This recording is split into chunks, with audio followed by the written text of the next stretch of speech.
Hello and welcome back to the Craft Mansion. I'm David, and in today's video I will continue the Marvel wall paintings I started about a year ago. So a year ago I started a series of videos, and in each I added more MCU hero logos. So if you haven't checked those out yet, I'll leave a card somewhere here.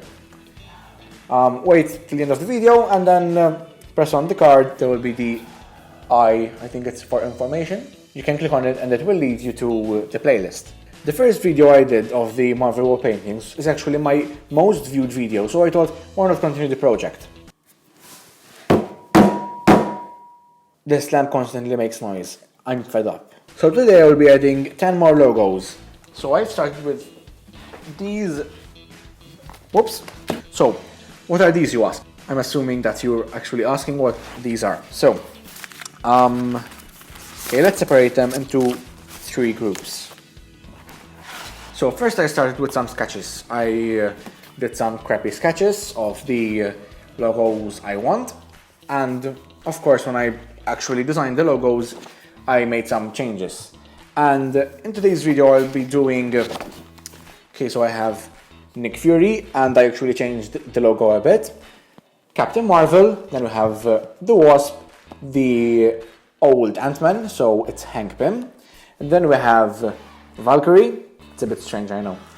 Rescue, and then we have 4 more, which are Korg, he's a bit strange as well. M'Baku, it's his mask. Then we have Shuri, and this is the Dermalage belt buckle, so I'm using it for Okoye. Then I moved on to designing the actual logo. And as you can see, I have some are printed. For example, okay, I have 6 which are printed, and I didn't actually take the whole design, I just took some aspects of the design to make my own logo. And then I have some which are easier, and I made my own design. They're a bit weird. And then finally I made the actual stencil.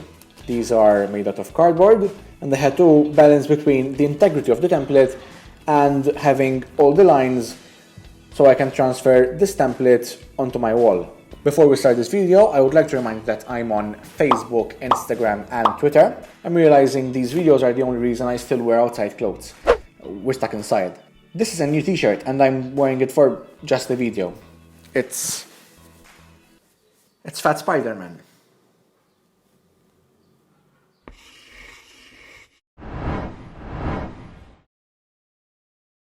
I have to transfer all of my equipment to my bedroom because that's where the wall paintings are. My bedroom is my old workshop, so I was working there back when I did the first 3 videos. Okay, so I need some pens and pencils, mechanical pencil just in case, eraser. So I know if you have saw this in previous videos, I have a giant eraser, but I'm going to use my small one. We definitely need paintbrushes. Okay, paints, of course, I have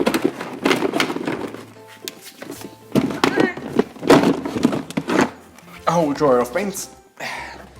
Just gonna carry that to my bedroom. So before I bring all of that stuff into my bedroom, I have to move the beds. So as you can see, the other paintings are over there, but I have to remove these first because, yeah, they're in the way. And then I can put this on if it still fits.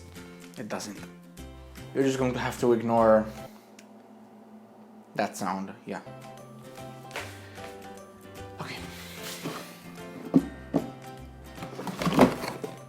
Okay, so my camera is in the weirdest place ever. I should mention as well that I am terribly afraid of heights when I'm on a... What do you call these? I forgot what you call these.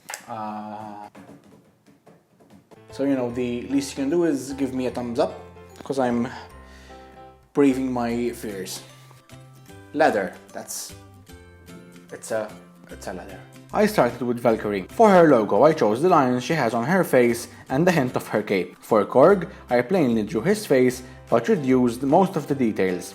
This is the original Ant-Man, Hank Pym's Ant-Man, and this helmet is mostly seen in the comics. Then we have Hope Van Dyne's The Wasp. With a stencil, you cannot always expose each line, so at the end I had to join some lines together directly on the wall. For Rescue's logo, I went with her helmet. Then I drew Nick Fury, which is simply his face with the famous eye patch and scars. I used the Dura belt buckle, but simplified, for Okoye, as she is their general. I mostly cut one side of the stencil and then flipped it to draw the other side. M'Baku is the leader of the Jabari tribe, and when he challenges T'Challa's throne, he wears this gorilla mask. Again, here I did some more line work after I took off the stencil. If you see the first video of this series, you will see more logos enclosed in a circle. Unfortunately, in this video, this was the only one I could fit in a circle, and still have it make sense. Captain Marvel's famous colors and the star she wears on her chest. And last but not least, Shuri. I went with the dots and lines she has when in a war. So now all the outlines are finished, and it's time to start painting.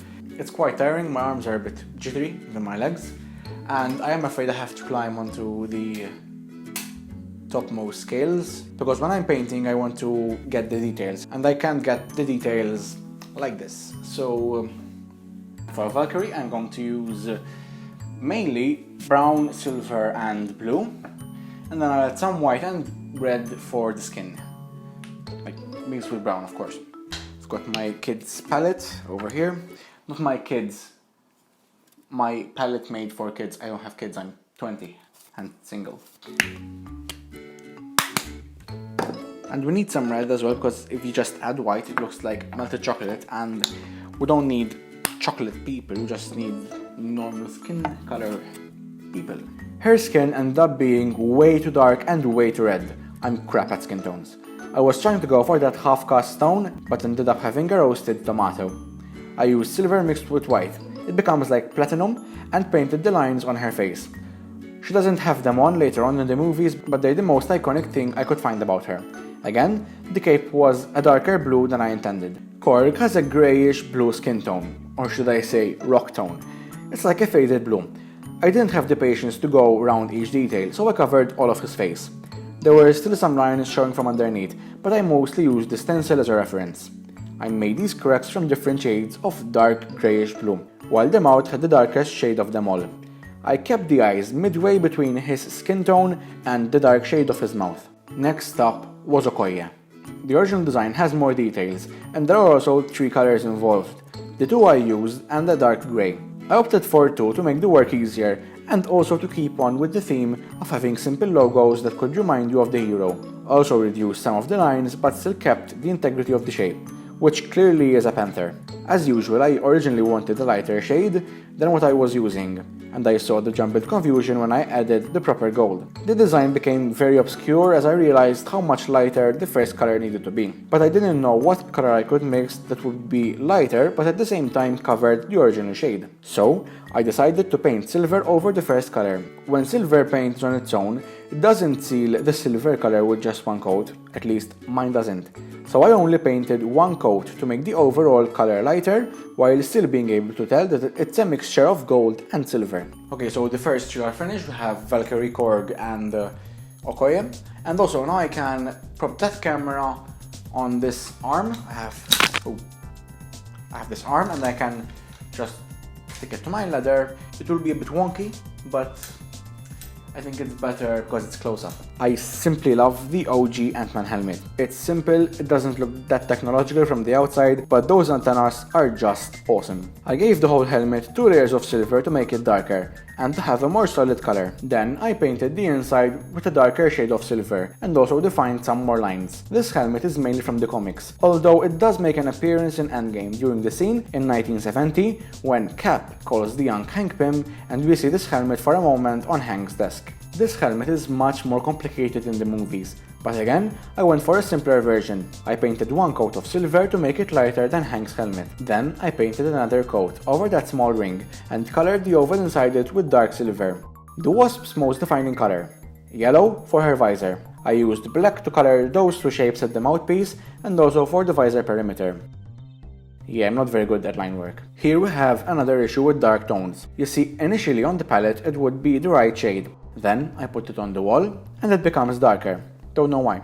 Then it dries and gets even darker. The lightest shade should have been this main one, and the teeth and lines should have been lighter, but the different details could still be seen distinctly and the colors were still nice, so I kept it like this. The nose and gums are the darkest, and I used that same tone to make some shading around the mouth and nose. As you can see, I left the eyes and mouth in white, as this is a mask rather than a helmet. For Shuri, I think I got a pretty good skin tone. She's quite dark, so this worked in my advantage. I kept the dots and line white here, because she paints them in white on her face. I went round them, making sure not to cover them, as it is hard to paint white on brown. The dots go around her eyes and forehead, while the line goes from her lower lip down to her chin. So today I managed to finish 7 out of 10. That's a lot more than I thought I would finish. I think I'll preserve these for tomorrow, just in case. So I'm saying tomorrow on the finished for today. It's 1 AM. It's past 1 AM, so that's it for today, and I'll continue tomorrow. Okay, so it's currently the next day. McFury is slightly darker than Shuri, so I will be using the same color mixture, but making it a bit darker. Originally, I was going to draw a circle with an eye patch in it, the one you saw in the beginning, but it seemed too simple compared to the others, so I went for this face design and added his beard. For his scars, I mixed some of the paint I used for Valkyrie's skin, and mixed it with Fury's brown. I went for complete black when painting his eye patch. I tried fiddling with the scars, but I ruined them, so I painted them all over again. Then for the beard, I opted for a very dark brown, instead of black. Pepper Potts' Rescue has a very sleek design when compared to Tony's Iron Man, and I absolutely love her blue color. It's a metallic blue. The eyes are a bright blue, and the mask is silver. For Tony's logo, I went for the arc reactor to distinguish it from Rhodey's War Machine mask. For Rescue, I made the whole helmet, because the mask on its own looks very similar to Rhodey's, except for the sleeker design and blue eyes. For some fine details, I used dark silver. So for Captain Marvel, I will be going with the metallic versions of the yellow, blue and red. So of course there's gold, and then we have this dark blue, and then this sort of light-ish red.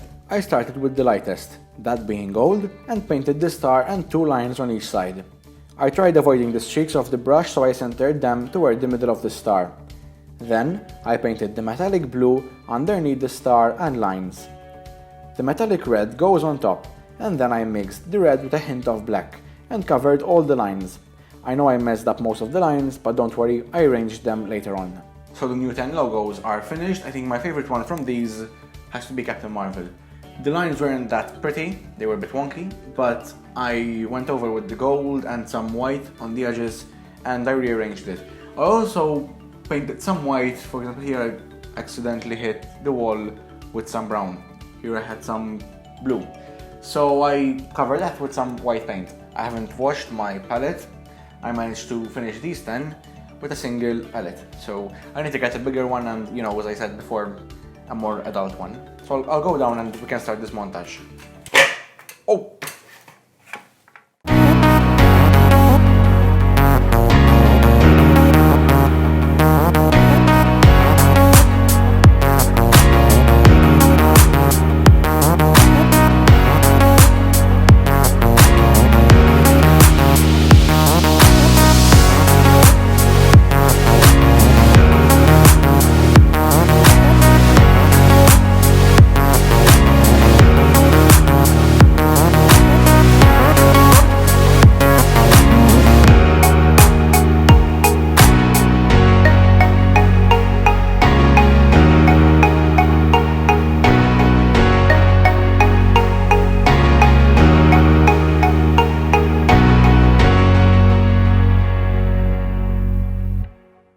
I had 28 logos and now I've added 10, so that makes 28 plus 10.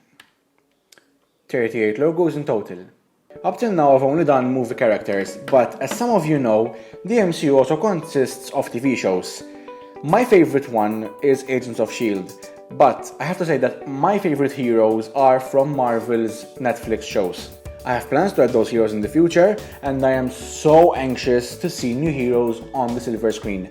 Mainly the Fantastic Four and the X-Men. There's so much potential for new logos for my wall. But of course they have to land in the MCU first. If you liked this video, give it a thumbs up, I'd really appreciate it.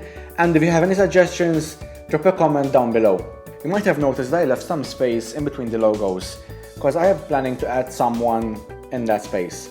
So stay tuned for that video, and you can stay tuned by subscribing right here.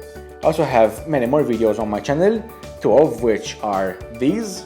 Until then, these are the Marvel wall paintings. I'm David, and this is the Craft Mansion.